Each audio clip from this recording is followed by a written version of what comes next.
नमस्कार। कड़वी कॉफ़ी की इस कड़ी में आपका बहुत स्वागत है। आप में से जो लोग कड़वी कॉफ़ी से परिचित हैं उन्हें मालूम है कि ये अलग अलग विषय पर लंबी बातचीत का एक लगातार चलने वाला सिलसिला है। जब हम लंबी बातचीत कर रहे हैं तो उसका मतलब सिर्फ यह नहीं है कि वक्त के लिहाज से लंबा, बल्कि उसमें एक इत्मीनान भी हो और इरादा यह हो कि हम जिस विषय पर बात कर रहे हैं, जिस मसले पर बात कर रहे हैं, उस मसले को हम ज़रा गहराई से और उसकी पेचीदगी में समझ सकें। हमारी आदत यह पड़ गई है कि हम किसी मसले पर अपनी राय जाहिर करते हैं और राय तो बस राय होती है, उसे समझने की कोशिश नहीं करते और इससे समाज में बातचीत बंद हो जाती है, क्योंकि राय है और राय जाहिर कर दी गई, इसके आगे फिर क्या। और अमूमन हम सबको एक दूसरे की राय मालूम ही रहती है, तो हम इत्मीनान से बातचीत का यह सिलसिला चला रहे हैं। आज की इस कड़ी में हमारे लिए खुशनसीबी की बात है कि हमारे साथ प्रोफेसर राजमोहन गांधी हैं। प्रोफेसर राजमोहन गांधी से आप सारे लोग परिचित होंगे। वे इतिहासकार हैं, लेखक हैं, पत्रकार, संपादक रहे हैं। उन्होंने अनेक पुस्तकें लिखी हैं और वे पुस्तकें एक तरह से हमें हिंदुस्तान के सफ़र का जायज़ा देती हैं उन लोगों के ज़रिए जिन्होंने हिंदुस्तान को शक्ल देने में बड़ी भूमिका निभाई है।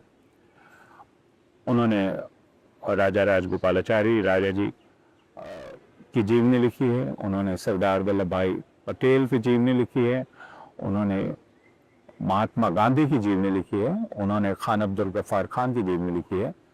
इसके अलावा उन्होंने सिखों पर काम किया है और दक्षिण भारत पर काम किया है। उनकी जो बाद की किताबें हैं छोटी, में एक किताब है वाई गांधी स्टिल मैटर्स, और उसके बाद जो एक तरह से आज़ाद हिंदुस्तान के साथ उनका सफ़र है उस पर एक छोटी सी किताब है। अभी जब मेरी उनसे मुलाकात हुई तो उन्होंने बताया कि एक और छोटी किताब उन्होंने लिखी है और यह पूरी बातचीत एक उस किताब की पृष्ठभूमि में भी है और उसके बहाने भी है। तो सबसे पहले तो आपका बहुत बहुत स्वागत कड़वी कॉफ़ी में राजमोहन जी। और इस प्रदूषण से भरी दिल्ली में और हम उम्मीद करते हैं कि बिना गला रूंधे हम लोग बातचीत कर पाएंगे इस प्रदूषण से, क्योंकि हम खुले में बैठे हैं। और मेरी बेटी ने कहा कि तुम इन्हें खुले में क्यों बैठा रहे हो, तो मैंने कहा कि नहीं, अभी फेफड़े इतने ताकतवर हैं कि झेल लेंगे। तो आपका बहुत स्वागत है। धन्यवाद जी। और अगर हम बात करें उस किताब का जो आपने लिखी है और अभी छपी नहीं, छपने वाली है, आपने किताब का नाम मुझे बतलाया था कि नोट्स फॉर और टू मॉडर्न डे हिंदूज। जी, ये किताब का नाम है। कि ये नोट्स हैं जिनसे वो शायद आपकी विनम्रता भी है, लेकिन आप ये कहना चाहते हैं कि आपको मुकम्मल प्रस्ताव नहीं कर रहे हैं और उसका दावा नहीं कर रहे हैं, लेकिन ये आपके दिमाग में आने वाले ख्याल हैं जो मॉडर्न डे आज के वक्त के हिंदुओं के लिए हैं। जी, तो अगर हम इसी से शुरू करें राजमोहन जी कि मॉडर्न डे हिंदू से आपकी मुराद क्या है? आज के वक्त के हिंदू, आपने ये क्यों लिखना चाहा? आपने सिर्फ हिंदू क्यों नहीं लिखा? उसकी शायद कारण हो सकती है। एक तो ये है कि जो मॉडर्न डे हिंदू है, जो आज का हिंदू है, वो दुनिया भर में मौजूद है। हाँ, केवल भारत में ही नहीं। पिछले कई सालों में, पिछले कुछ दशकों में भारत के लोग दुनिया भर में बस गए। तो केवल भारत के यूरोप नहीं है अब हिंदू दुनिया भर के हो चुके हैं। ये एक अच्छा खासा डेवलपमेंट है दुनिया के इतिहास में कि जो भारत के हिंदू कुछ ही 1-2-3 पीढ़ी पहले देश से बाहर निकलना पाप समझते थे, बहुत घोर पाप माना जाता था, दुनिया भर में बस गए हैं और हिंदुस्तानी जो रहते हैं हिंदी, इनको दुनिया भर के हिंदुओं में बहुत दिलचस्पी है, और वहाँ जो हिंदी रहते हैं इनको हिंदुस्तानी क्या हो रहा है उसके बारे में बहुत ही दिलचस्पी है ही। तो ये काफ़ी बड़ी घटना हुई है दुनिया के इतिहास में कि भारत के लोग दुनिया भर में फैल गए हैं, और ये ज़्यादातर मेजॉरिटी हिंदू ही हैं। तो इस दुनिया में हमें रहना है, आगे जाना है। भारत का अपने आप का बहुत बड़ा सवाल है। तो जो अब मॉडर्न डे आधुनिक इस ज़माने के इस वक्त के हिंदू हैं, उनके लिए मेरे कुछ विचार है, तो मैंने सोचा कि मैं कब उनके सामने रख दूँ। ये एक मार्के की बात है जो आपने कही कि अगर हम आज के ज़माने के हिंदुओं की बात करते हैं या आज के वक्त के हिंदुओं की बात करते हैं, तो हालांकि हिंदुओं में बहुत विविधता होगी, लेकिन आप एक अगर हिंदू को समझना चाहें कि ये पिछले वक्त से अलग किस तरह से है, तो ये वो हिंदू है जो सिर्फ भारत का नहीं है, जो अलग अलग मुल्कों का है। अफ्रीका में है, इंग्लैंड में है, यूरोप के दूसरे मुल्कों में है, अमेरिका में अच्छी खासी तादाद में है, ऑस्ट्रेलिया में है, न्यूजीलैंड में है। तो ये आज का वक्त का हिंदू, तो क्या हम ये समझें कि आपकी फिक्र ज़्यादा बाहर, भारत के बाहर के हिंदुओं से के लिए है, या उसमें आप भारत के हिंदुओं को भी शरीक कर रहे हैं? और अगर मैं एक बात और इसमें जानना चाहूँ कि क्या भारत के बाहर ये जो हिंदुओं की आबादियां बस रही हैं, उसका असर कुछ हिंदू स्वभाव पर भी पड़ रहा है, ऐसा कि आपने नोट किया है ना? तो एक तो ये दिल्ली कभी ये सवाल नहीं पैदा हुआ कि ज़्यादा मैं उनको महत्व दे रहा हूँ या भारत के हिंदुओं को महत्व दे रहा हूँ, क्योंकि ये दुनिया ऐसी हो रही है कि हम ये इस प्रकार का भेद को ज़्यादा महत्व शायद हम देते भी नहीं हैं, क्योंकि अब भारत के अखबारों में आप देख लीजिए, जो खबर आती है ओवरसी हिंदी इसके बारे में ही आती रहती जी, हर वक्त, हर एक, सिर्फ अंग्रेजी अखबार में नहीं, सब भाषाओं के अखबार में, दुनिया भर में जो भारत के लोग हैं, हिंदू जो लोग हैं, उनका क्या, उनकी समस्याएं क्या है, वो क्या सोच रहे हैं, क्या कर रहे हैं, क्या हासिल कर रहे हैं, किस पोजीशन पर पहुंच गए हैं, उसके बारे में हम सबको बहुत बड़ी रुचि यहाँ है जी। और वैसे भारत जो हो रहा है उसके बारे में तो बहुत गंभीर चिंता, दुख, दर्द हर एक के दिल में है, मेरे दिल में है, आपके दिल में है। इसलिए तो ये सयाल एक दूसरे से बिल्कुल जुड़े हुए दुनिया भर के लिए क्या करेंगे, भारत के लिए क्या करेंगे, देना के लिए मेरे कुछ विचार, चंद विचार ये। लेकिन अगर हम यह समझने की कोशिश करें कि इस हिंदू को हम पहचाने कैसे, अक्सर परिभाषा करने की कोशिश की जाती है। आप जब हिंदी के बारे में सोचते हैं, हिंदू और हिंदू का गुण अगर हिंदूपन है, हिंदूपन के बारे में सोचते हैं, तो आप खुद इसे किस तरह परिभाषित करते हैं? यही एक गहरा सवाल मेरे मन में था और है, पर इस किताब के पीछे ये भी सवाल है, क्योंकि आज तक ऐसा माना गया है कि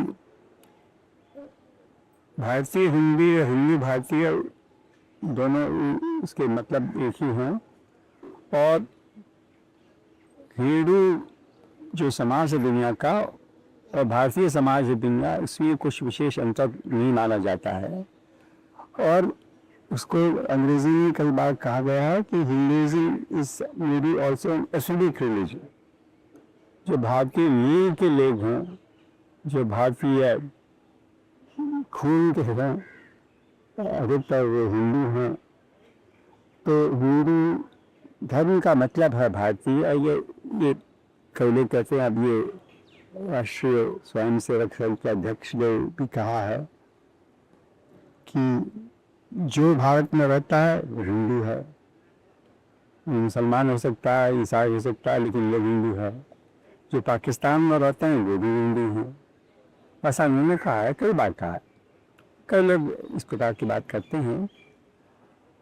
तो ये सवाल आता है कि हिंदू होने का क्या मतलब यही है कि हमें हिंदू परिवार में हम पैदा हुए, भारत में किसी परिवार में हम पैदा हुए, उसके अलावा कुछ नहीं हुई, इसमें कोई विचार नहीं, कोई फिलॉसफी नहीं है, कोई उद्देश्य नहीं है कि एक हिंदू का जीवन कैसा होना चाहिए, वो सवाल ही पैदा नहीं होता है।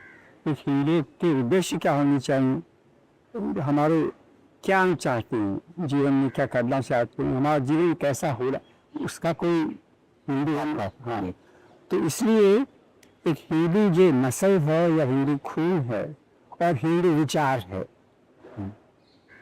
इन दोनों एक ये अलग अलग चीजें हैं, ये हमें पहले समझना चाहिए।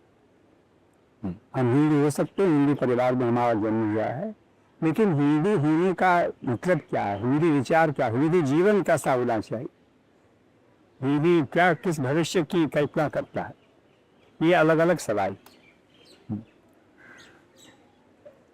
ये जिस चिंता से ये बात निकली होगी, अगर मैं उसको बहुत गलत नहीं समझ रहा हूँ, तो वह यह है कि एक लंबे वक्त से, लेकिन पिछले 12-14 साल में खासकर ऐसा लगता है कि हिंदू धर्म भारत से बच गया है और भारत से उसको अलग नहीं किया जा सकता, और भारत से अलग आप हिंदू धर्म की कल्पना नहीं कर सकते।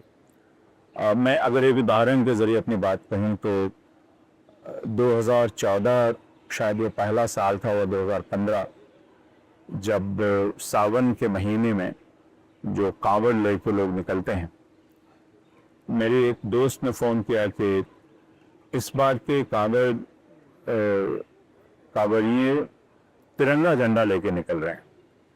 और ये मुझे बहुत दिलचस्प लगा, क्योंकि मैं खुद देवघर का हूँ, शिव की नगरी का, जहाँ जल चढ़ाने लोग जाते हैं, और मैंने कभी नहीं देखा था कि कांवड़िए तिरंगा झंडा लेकर चले। तो ये जो मेल था या धर्म का राष्ट्रीयकरण था, है ना। और मैंने ये कहा भी कि आपने शिव से तो बहुत बड़ा साम्राज्य छीन लिया, क्योंकि शिव के त्रिलोक के स्वामी थे, अब आपने उनको तिरंगा झंडा थमा दिया, तो थोड़ा सिकुड़ गई शिव की जो पूरी उनका साम्राज्य। तो ये जो राष्ट्रीयकरण हुआ हिंदू धर्म का, इस प्रक्रिया पर आपने कुछ सोचा? हाँ, जरूर कुछ सोचा है, इसको समझने की कोशिश की है और समझाने की कोशिश इस छोटी सी किताब में की है।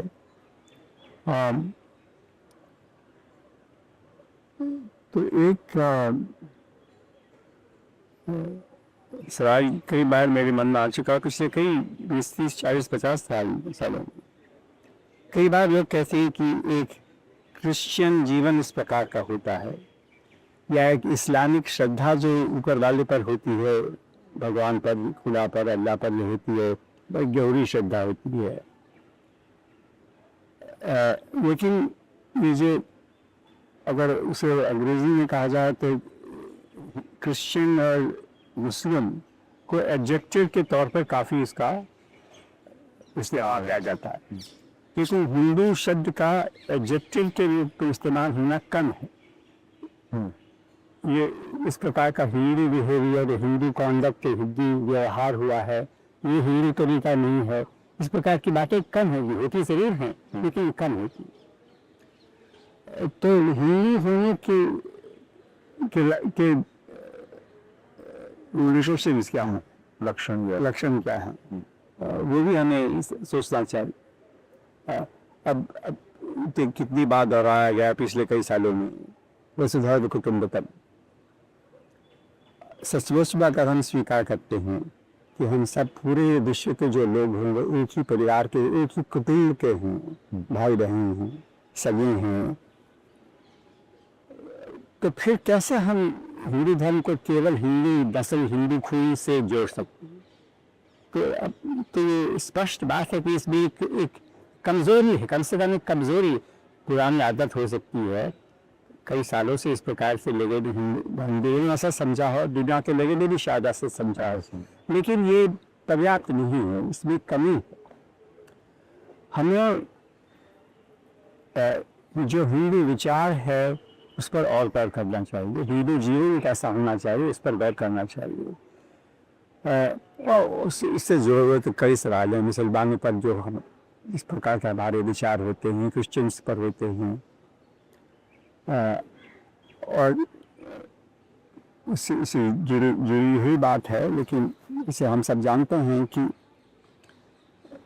कई सालों से, सदियों से ऐसा भारत में माना गया है कि कुछ लोग जो उनका किस्मत है कि अच्छे परिवार में पैदा हुए, ब्राह्मण परिवार में या किसी ऊंचे जाति के परिवार में पैदा हुए, तो उनकी तो बहुत से अधिकार स्वाभाविक पैदाइश से, खून से, जाति से इनके अधिकार जाते हैं।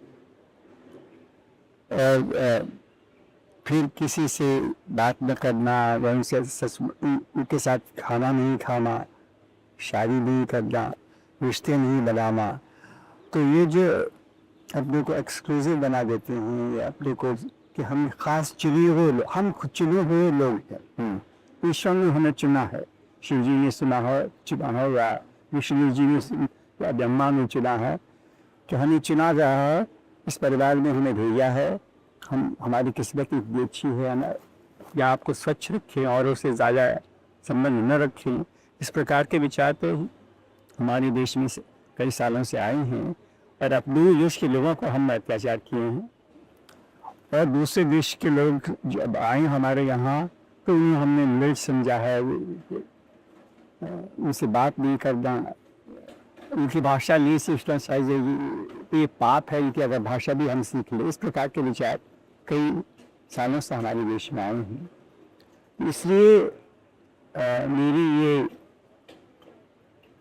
प्रार्थना है, अगर आप कह सकते हैं वैसे इच्छा है, कि हिंदू सचमुच में ऐसे गर्भ कुटुंब का विचार को स्वीकार कर लिया अपने दिल में। ये सारी दुनिया हमारी है। हाँ, हम वहाँ पैदा हुए हैं, हम हिंदू परिवार में पैदा हुए हैं, लेकिन हमारी जिम्मेदारी पूरी दुनिया की है। उनके साथ हमारा व्यवहार कैसा होना चाहिए, हमें उसके बारे में सोचा। जी, हम बात कर रहे थे हिंदुओं के राष्ट्रीयकरण की, हिंदू धर्म के राष्ट्रीयकरण की, और जैसा आपने कहा कि दरअसल हिंदू विशेषण क्यों नहीं है, और हिंदू सिर्फ एक संज्ञा क्यों है, और समूहवाचक संज्ञा क्यों है, और यह एक सोचने का मसला है, सोचने का विषय है। तो इस कई किताबें लिखने के बाद अब आपकी चिंता यह है, और आप दरअसल आपने जो किताबें लिखी हैं जी, जिनका जिक्र हमने शुरू में किया, और उनके अलावा एक तरह से आप हिंदुस्तान के बनने को समझना चाहते हैं, हिंदुस्तान बन कैसे रहा है, और हिंदुस्तान की यात्रा, उसका सफर कैसे चल रहा है। तो क्या आपको ऐसा लगा है कि हिंदुस्तान अपनी यात्रा में अब जिस मुकाम पर है, उस मुकाम पर यह सवाल करना बहुत जरूरी हो गया? जी हाँ, बहुत जरूरी हो गया है। लेकिन ये जो सफर रहा है हिंदुस्तान का, जिसमें इतनी तरह के मुख्तलिफ लोग थे जिनकी जीवनियाँ आपने लिखी हैं, राजा जी, पटेल, खान अब्दुल गफ्फार खान, गांधी, कुछ और लोग जिनकी जीवनियाँ आप नहीं लिख सके, लेकिन जिनके बारे में आपने काफ़ी कुछ लिखा है। ये सब एक दूसरे से बेहद अलग अलग किस्म के लोग थे, लेकिन उन्होंने मिलकर एक हिंदुस्तान के तस्वुर को बढ़ा। तो उस तस्वुर को आपने कैसे समझा और उस सफर को कैसे देखा?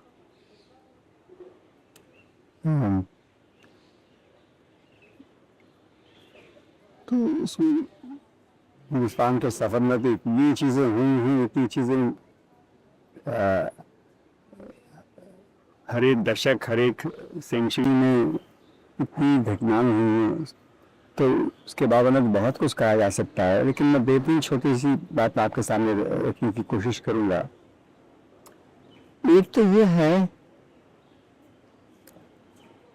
कि भारत के इतिहास में जहाँ तक मैं समझ पाया हूँ, मैं यही कहता हूँ कि मैंने भारत के इतिहास को बहुत ही अच्छी तरह से शुरू से अंत तक समझा। कोई नहीं समझ सकता है, कम से कम मैं तो नहीं समझ पाया हूँ, जान पाया हूँ।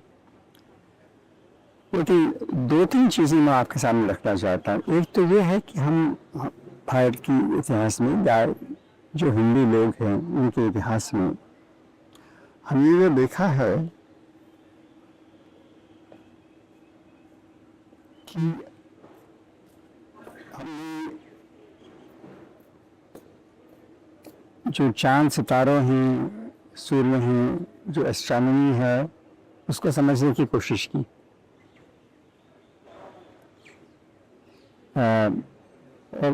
और जीवन तंत्र में क्या होता है, मरने के बाद क्या होता है, उसके बारे में सोचने की बहुत कोशिश की है हमारे इतिहास में।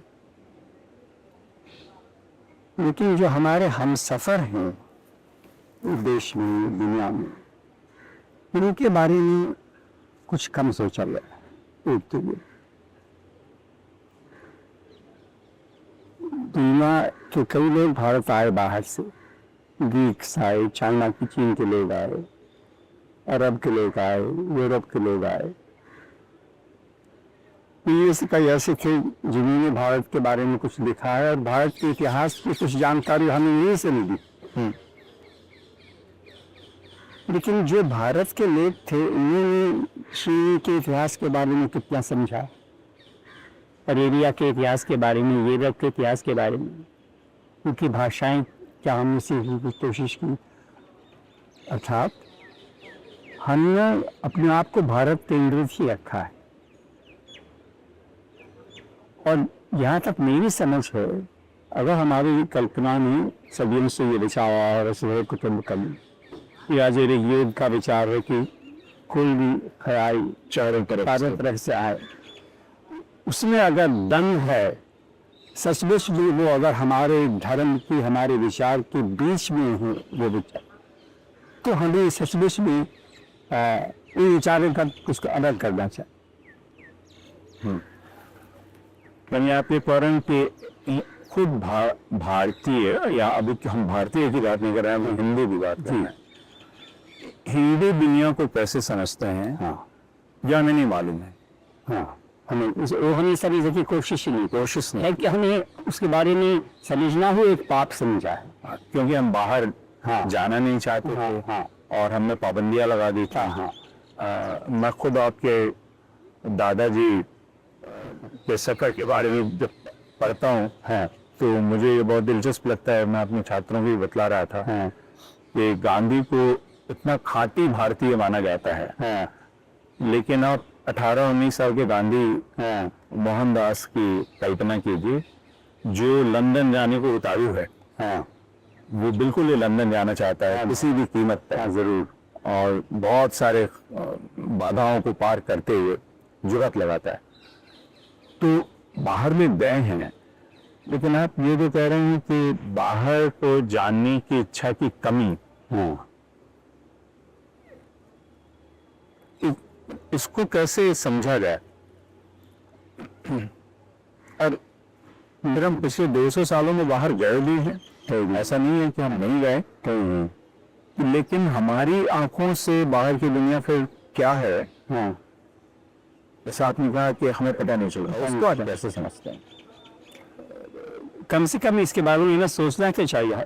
इसका उत्तर मैं तो शायद अच्छी तरह से नहीं दे सकता हूँ, लेकिन अगर हम सब बैठ करके सोचें कि क्या ऐसा हमने अब तक नहीं किया। बहुत कम किताबें हैं जो भारत के लेने लिए विदेश जाकर भी विदेश के बारे में लिखे, बहुत कम, 3-4-5 किताबें ही मेरे मन में आती हैं। तो ऐसा क्यों है, इसके बारे में हमें सोचना चाहिए। हम इतने सेल्फ सेंटर्ड क्यों हैं, अपने बारे में ही सोचते रहते हैं। और उसका ये भी निष्कर्ष निकलता है कि यहाँ भारत के अंदर भी हम पूरे भारत के बारे में भी नहीं सोच रहे हैं अच्छी तरह से। जी। और अगर आसाम की बात आए, या लद्दाख की बात आए, या दक्षिण भारत की बात आए, या पश्चिम भारत की बात आए, पंजाब की भारत, तो उसके बारे में भी हमारी रुचि भी कुछ कम है।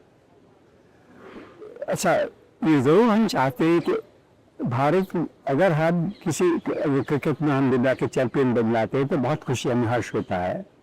और कोई किसी भी अगर विषय में अगर भारत के लोग ऊंचे पाए जाते हैं तो हम सबको बहुत ही गौरव महसूस होता है। लेकिन फिर भी हम पूरे दुनिया में अपने आप को अच्छी तरह से इसमें हम हिलने नहीं जाते।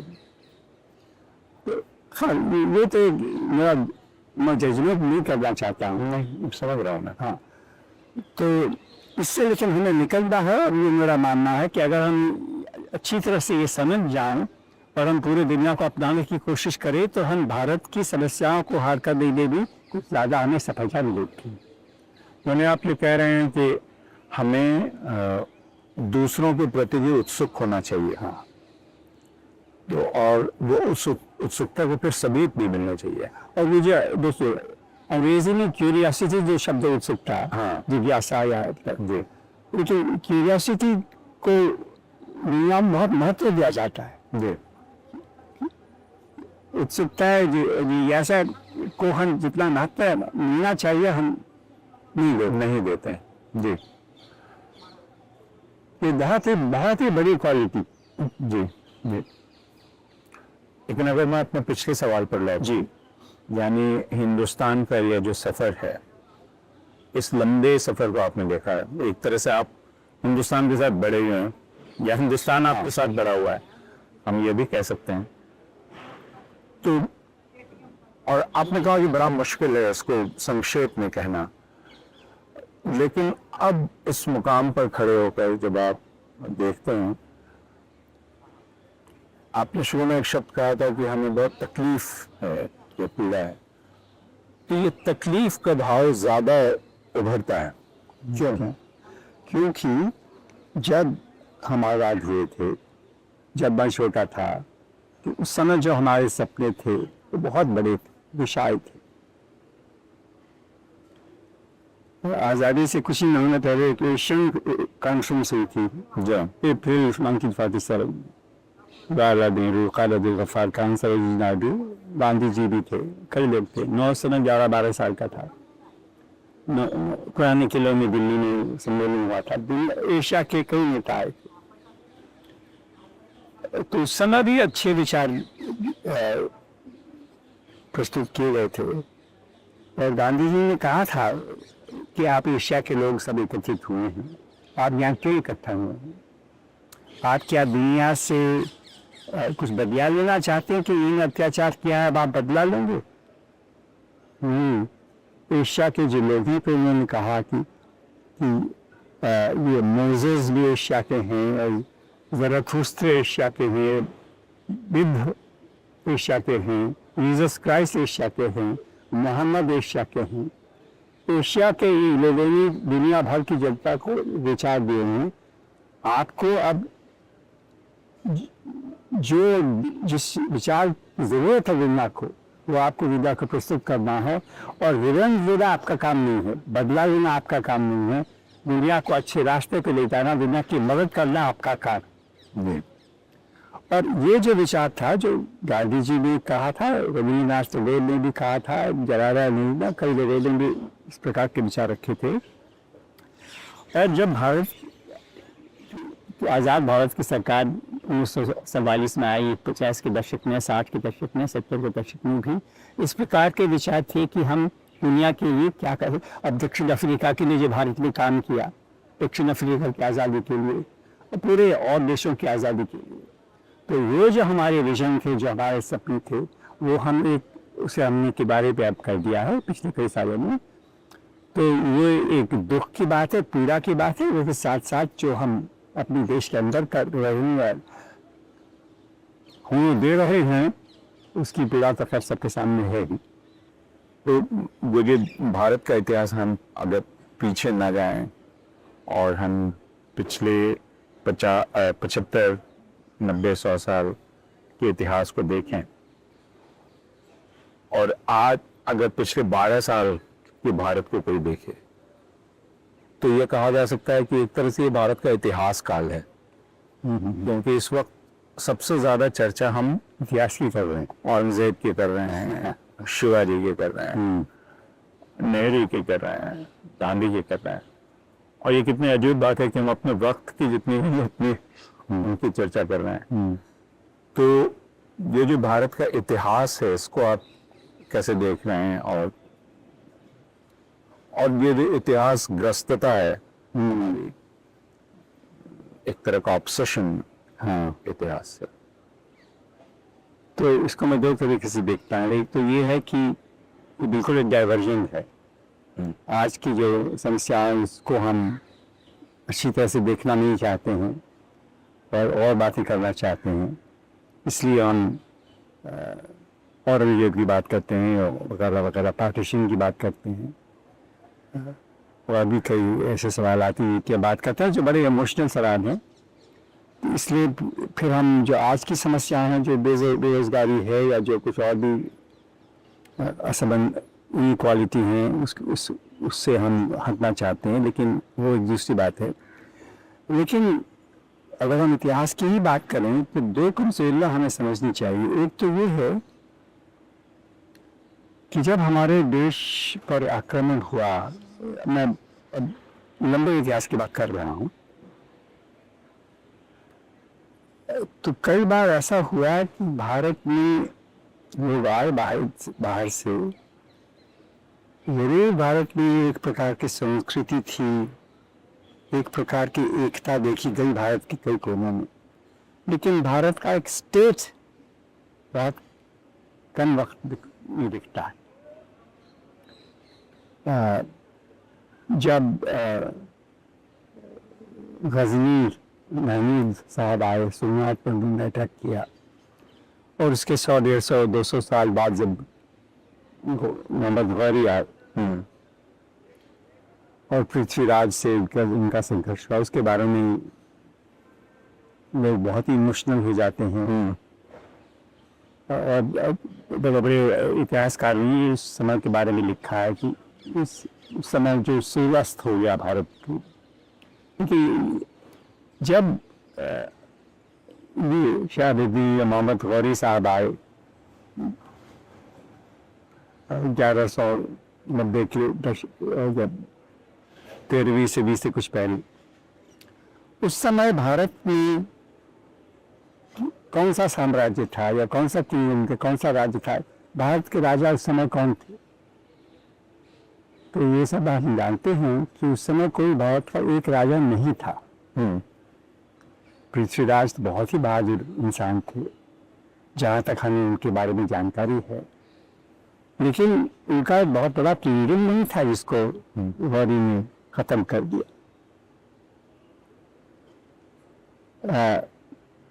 जो एक भारत की इतिहास की पुरानी किताबें कम हैं, लेकिन एक बहुत ही मशहूर किताब है जिसके बारे में कई लोग जानते हैं, राज तरंगिणी कल्याण की किताब है, जो कश्मीर के बारे में ज़्यादा है। वो किताब लिखी गई थी गजनी के अटैक के बाद, सोमनाथ के बाद, और गौरी के आक्रमण से पहले जी। और उस पुस्तक में उन्होंने गजनी के अटैक के बारे में कोई उसका उल्लेख ही नहीं। अच्छा।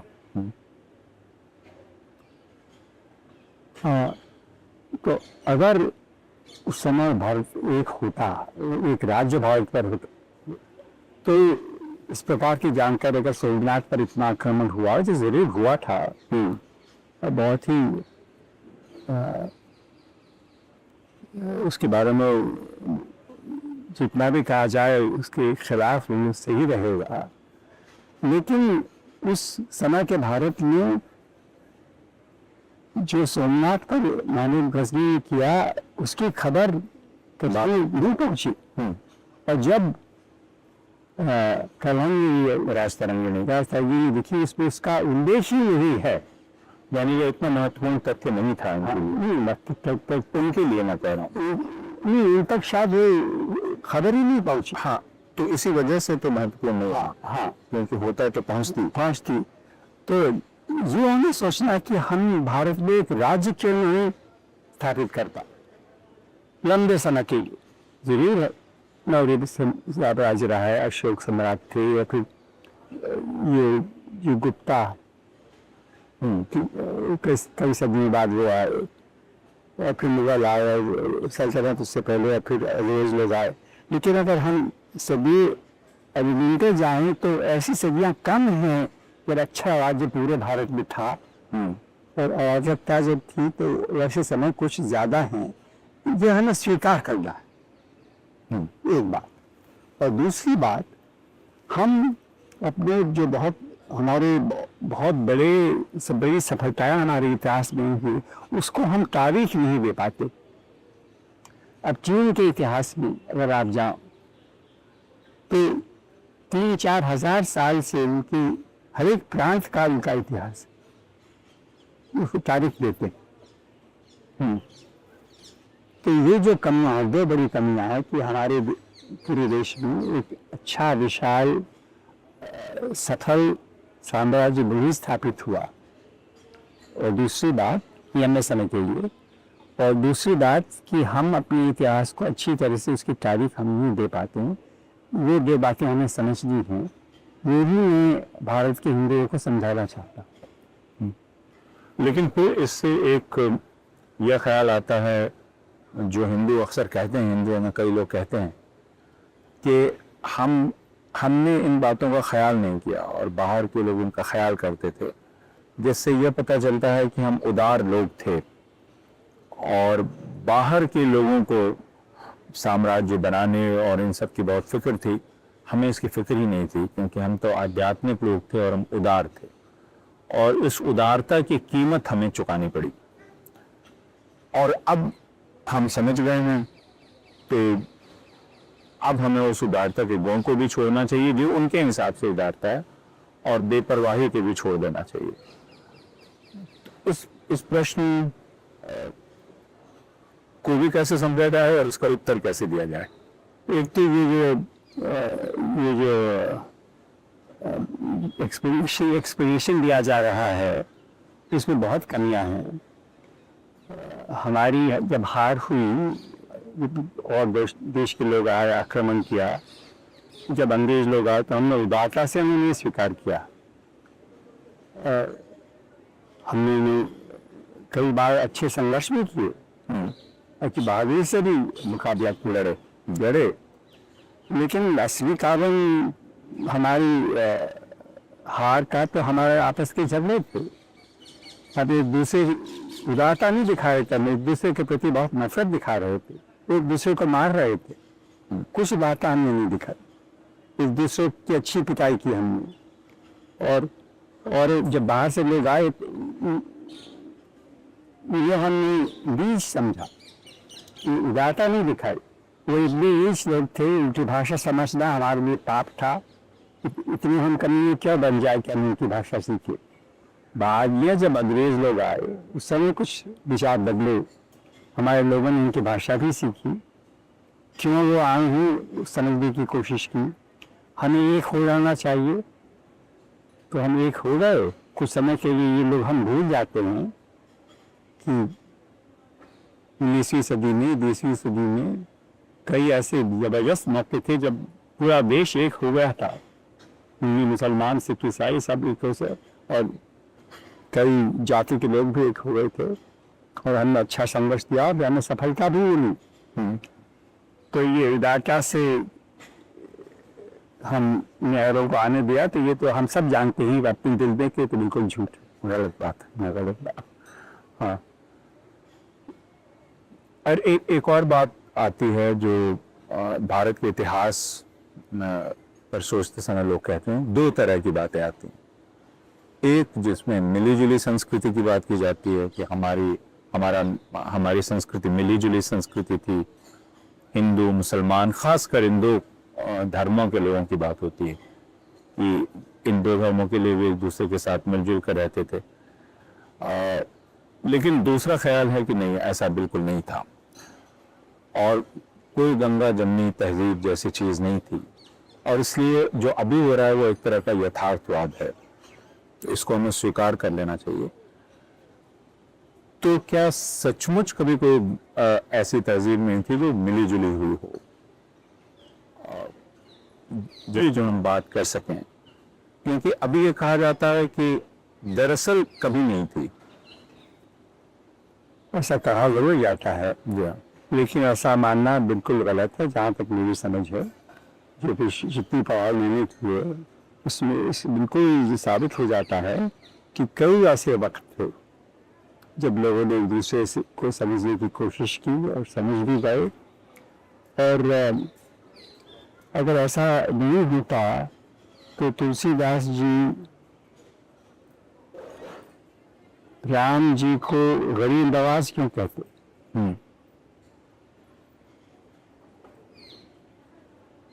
अगर ऐसा, अगर हिंदू मुसलमान में कभी दोस्ती नहीं होती तो कबीर जी क्यों इतना कुछ कह रहे होते राम रहीम के बारे में? और ये देही उदाहरण दी हैं तो ऐसे अभी बीसियों उदाहरण मिल सकते हैं। और जब मैं अपनी छोटेपन की याद रखता हूँ, जब मैं बच्चा था, स्कूल में दिल्ली में ही गया था और फिर 47 के बाद 50 के दशक में, 60 के दशक में जवाहरलाल नेहरू के समय और भी उस समय जो माहौल था हमारे देश में, वो गंगा जमुना तहजीब के बारे में, क्योंकि मैं वहाँ इलाहाबाद का नहीं हूँ या मैं यूपी का नहीं हूँ, बिहार का नहीं हूँ, मैं दिल्ली का हूँ, मैं दिल्ली के बारे में कह सकता हूँ।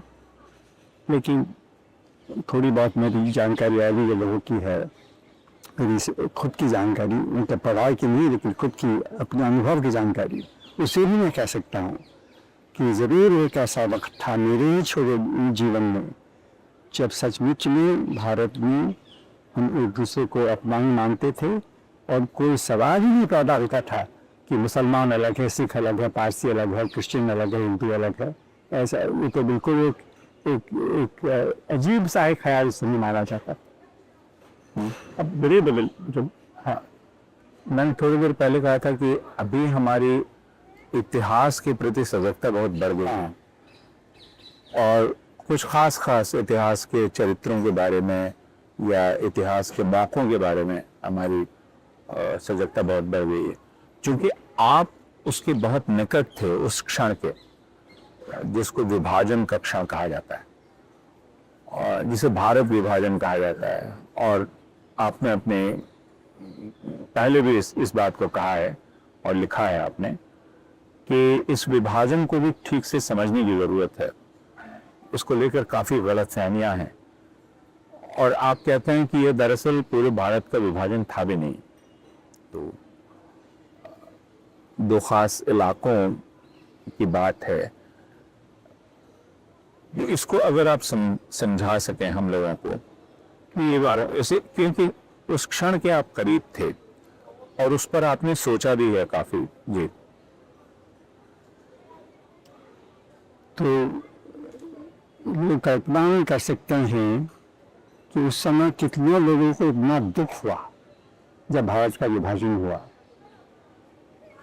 कि हम साथ हैं, हम एक साथ क्यों अब दो हो रहे हैं। तो बहुत ही पीड़ा का समय था कईयों के लिए, सिर्फ बांधे के लिए करोड़ों लोगों के लिए, भारत के लोग। ऐसा मेरा उस समय का अनुभव है, जो मैंने रिसर्च किया वो भी यही बतलाता है। एक तरफ तो ये इतना गहरा दर्द था कि हम जो एक परिवार के लोग हैं उन्हें अब दो में बांटा जा रहा है, ये दुख था। लेकिन कई लोगों को, ठीक है जी, ठीक है, तो कई लोगों को, कुछ ऐसे भी लोग थे, कुछ ऐसे भी लोग थे उस समय और अब भी हैं जिन्हें अच्छा लगा। वो कहते तो हैं कि बहुत भयानक चीजें हुई और उसे हमें याद करना चाहिए कि उन लोगों ने ऐसा किया, इतने अत्याचार किए, उसे हमें याद करना, दोहराना चाहिए। लेकिन ये खुशी हुई कि भारत में मुसलमानों की जो पॉपुलेशन थी वो कम हो गई, जो परसेंटेज थी वो कम हो गई, कि जो मुस्लिम मेजॉरिटी के क्षेत्र थे वे अलग हो गए। इसी से कभी ज़्यादा मुश्किल हो रहा है। Where is it disturbing?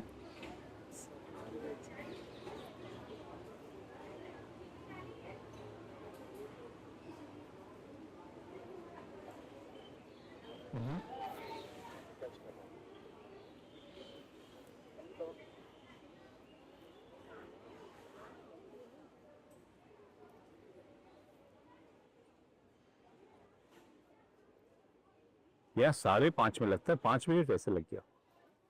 यहाँ चाय 5:30 में शुरू होती है, 5 में शुरू हो गई। कितना बज रहा है? 5। Can speak something? या ठीक सुनाई दे रहा है? ठीक है, ठीक है। अच्छा, जी। तो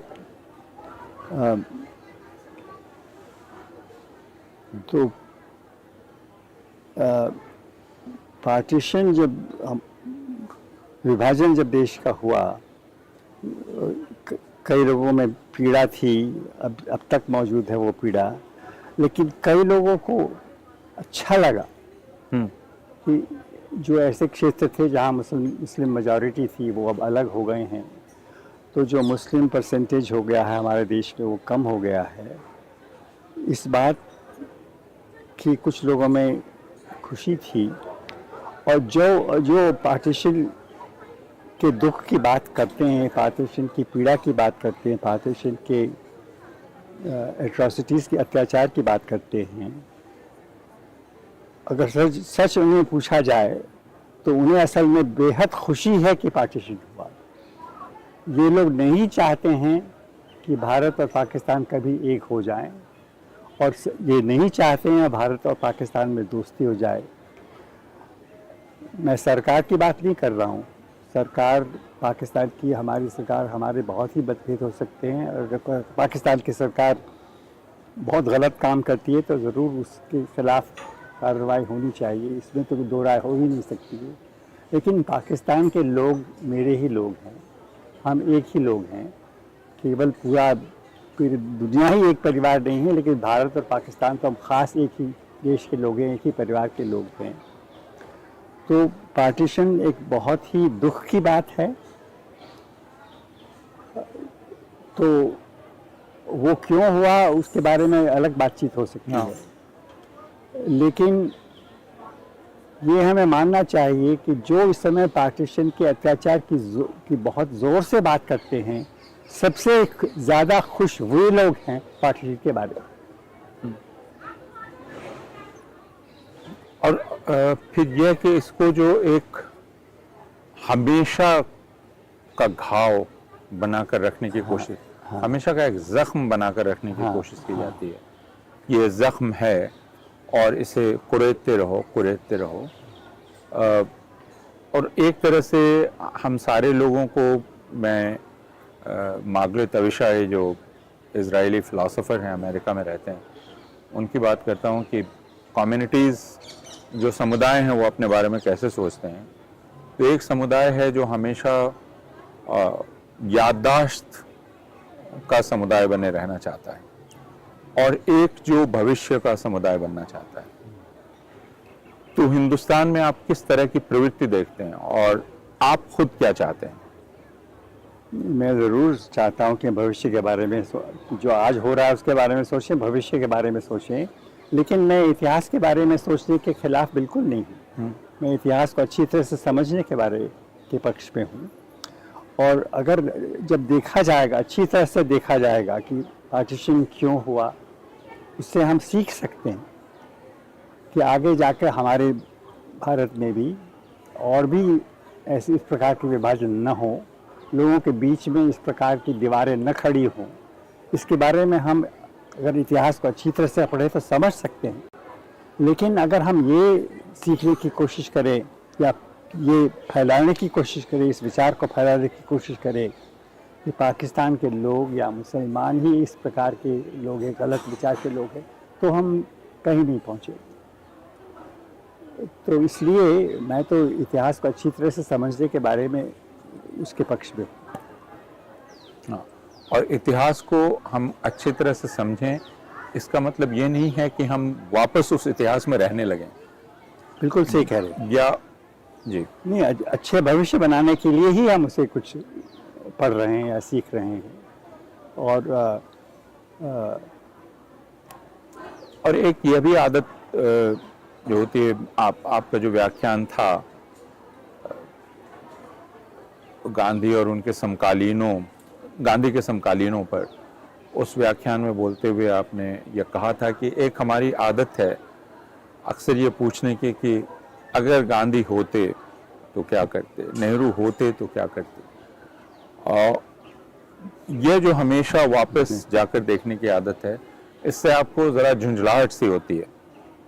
क्यों झुंझलाहट सी होती है? क्योंकि उसका ये मतलब होता है कि हम ये चाहते हैं कि गांधी या नेहरू या कोई भी हमारी सारी समस्याएं उस समय की ही नहीं, लेकिन आज की समस्याओं का भी हल वो उस समय कर देते।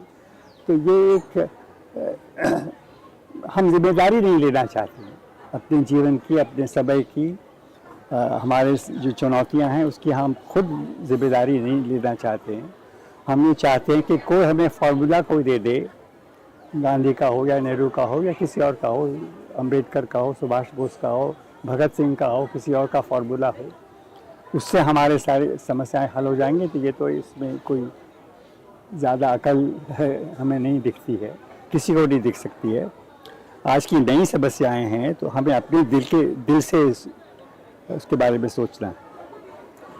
तो बहुत शुक्रिया। मैं आपकी इस बात से आज की बातचीत को स्थगित करना चाहूँगा। मैं ख़त्म नहीं कर रहा हूँ, इसलिए भी कि शोर कुछ ज़्यादा हो रहा है, कि असल चुनौती खुद जिम्मेवारी लेने की है और अपने वक्त की जिम्मेदारी लेने की है, और ख़ुद पर भरोसा करने की भी है कि हम सोच सकते हैं और हमारे सामने जो मसाइल हैं उनका हल हम निकाल सकते हैं। तो अपने ऊपर यह भरोसा और जिम्मेदारी लेने की हिम्मत यह हमारे भीतर पैदा हो, यह आप चाहते हैं। बहुत बहुत शुक्रिया प्रोफेसर राजमोहन गांधी। और हम लोग ये बातचीत जारी रखेंगे, राजमोहन जी से भी जारी रखेंगे। इस शोर के बीच हम बात कर रहे हैं, आप जैसा देख रहे हैं, और हमारे चारों तरफ जो शोर हो रहा है उसको हम हमेशा मिटा भी नहीं सकते। तो यह बातचीत हम यहाँ स्थगित करते हैं। आप सारे लोगों से उम्मीद है कि आप ये बातचीत देखेंगे और अपनी राय देंगे, और कड़वी कॉफ़ी की जो दूसरी कड़ियाँ हैं उन्हें भी आप देखेंगे और सुनेंगे। आपकी राय से हमें फ़ायदा होगा।